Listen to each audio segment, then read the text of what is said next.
నేను హోటల్ చూసుకుంటాను కదా.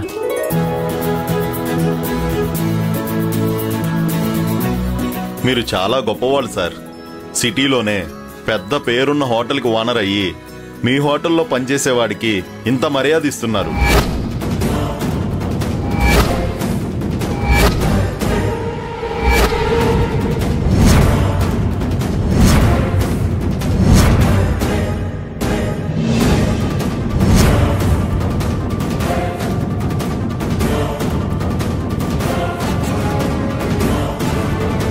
మీరు లేకుండా మేనేజ్ చేయడం కుదురుతుందా లేదా అని అడిగి మరీ నాతో రావాలనుకుంటున్నాడు.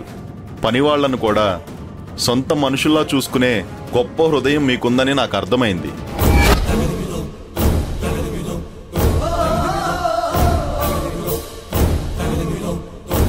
ఇప్పుడు నా దగ్గర పనిచేసే వాళ్ళని కూడా మీలాగే చూసుకోవాలని మీ దగ్గర నేర్చుకున్న మొదటి పాఠం ఇది.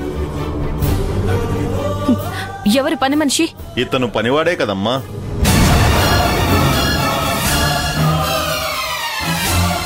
సార్, ఏం మాట్లాడుతున్నారు?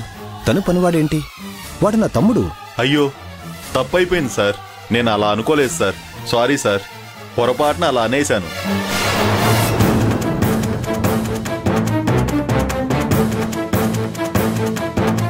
మనిషి వేసుకున్న బట్టల్ని బట్టి పని వాళ్ళని చేసేస్తారా సార్?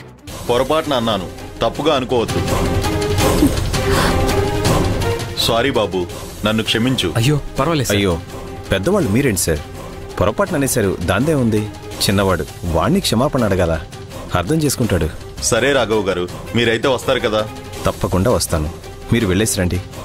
నా తమ్ముడు చూసుకుంటా అన్నాడు కాబట్టి ఇక నాకు ఇబ్బంది ఏమీ లేదు. చాలా సంతోషం అండి. వస్తానండి. మంచిది. వస్తాను బాబు. సరే అండి.